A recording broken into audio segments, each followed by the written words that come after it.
There was a brief interregnum between the Declaration of Independence in 1776 and the establishment of the U.S. Mint in 1792, when the United States had no official national coinage. Heritage's early coppers and colonial showcase auction highlights some of these coins. We'll start off with the Washington Liberty and Security penny. This piece was actually not minted in the United States at all, but rather in England in order to fuel a market for collectors and admirers eager to possess the likeness of one of the most celebrated men of his age. This variety is called the corded rim variety due to the corded, almost rope-like adornment on the rim of the coin. Even a details grade of uncirculated could not diminish the coin's desirability, as it managed to attain a closing price at auction of $1,952.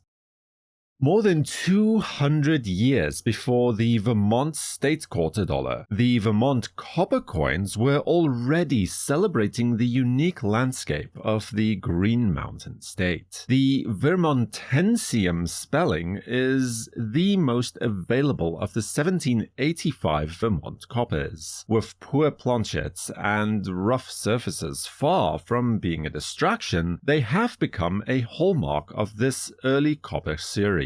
This coin receiving a grade of VF30 from PCGS, when it crossed the auction block, it managed to raise $2,318.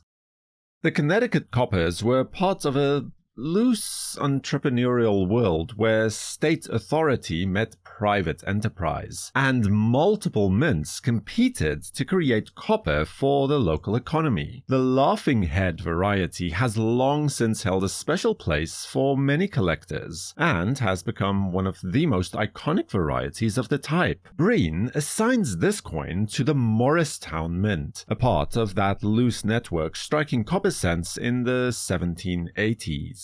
The current example is a not entirely unattractive specimen, with mahogany brown fields and steely grey high points. Graded by PCGS as AU55, it sold at auction for $2,562. The Rosa Americana coins are another series that was issued under royal contract from George I. William Wood received the commission to mint these coins and did so from a brassy copper alloy known as bath metal. The alloy made the coins easier to create, but also had the consequence of resulting in uneven coloration and even surface textures as well. You can see slight evidence of both of those idiosyncrasies on this 2-pence coin, graded as AU58 by PCGS, which sold at auction for $2,806. The Washington Success Medals sit in a strange liminal space. Much about the coin is still unknown and debated. Well, technically not a coin as such, not really a medal, or not exactly a token either, although it is broadly agreed that the pieces were likely struck sometime in the 1790s. Washington's portrait could be either a victorious general or a sitting president, and the 15 stars on the obverse indicate the time after Kentucky achieved statehood, but likely before Tennessee was granted admission to the Union. This example has a grade of MS62 from PCGS, and when it crossed the auction block, it managed to achieve a closing price of $3,416.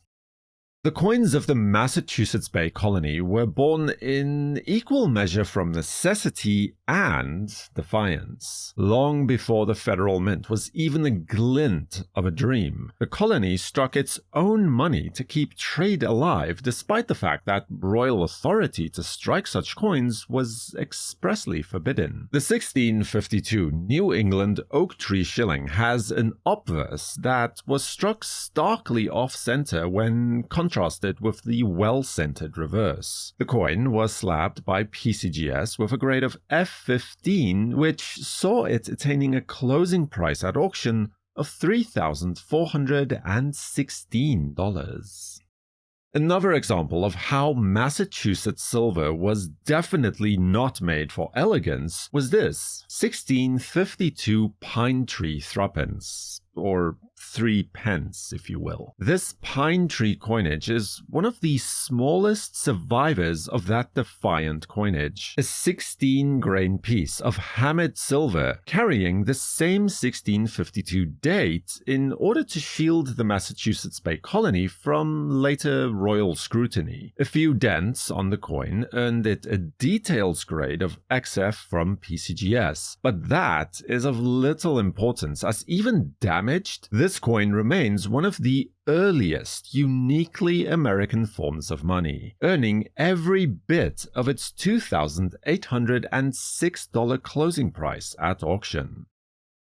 The Nova Constellatio copper coins present yet another moment, this time in 1783, when the fledgling United States attempted to establish a national coinage before the US Mint was ever created. Its name, the New Constellation, echoes the Republic itself, separate states gathered together in a single constellation or design. Here we see an example of the pointed rays and large US variety graded by PCGS as AU50. When it crossed the auction block, it raised no less than $3,660.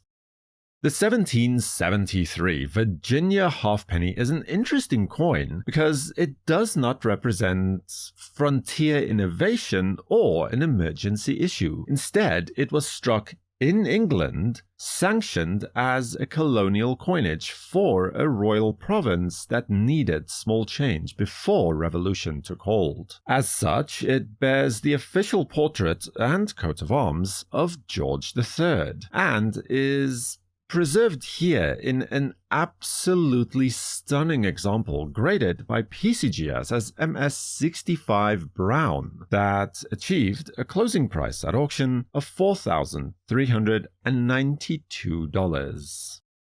The Fugio Cent represents what many people believe to be the initial, albeit somewhat imperfect, beginning to federal coinage. The first federal contract coins authorized in 1787, a good 5 years before the US Mint was officially established. The coin's iconic design is a veritable snapshot of post-colonial America. It speaks of personal and civic responsibility and a young nation attempting to find its way. This clubbed raise variety of this coin is graded as XF40 by PCGS and managed to raise $5,124 at auction. Before the US Mint was established and federal coinage had fully taken shape, America's copper coin landscape was crowded with proposals, prototypes, and the ambitions of private industry. The Immunis Columbia coppers belong to that middle ground, attempting to give shape to a national identity before a national coinage had officially been created. Even though these coins are dated as 1787, it is thought that they were struck over a several-year period. It has been called a prototype for a proposed national coinage. This large eagle reverse type is effectively the only collectible type of this coin available to collectors today. The current example was slabbed by NGC as AU55, and it is an extract of the Eric Newman collection, which sold for $10,065 at auction's close. Subscribe to WNN and feel free to watch another video about the US Mint patent coins of 1792 right here next. For the World Numismatic News, I am Numisman saying thank you for watching, keep collecting, and have a fantastic day.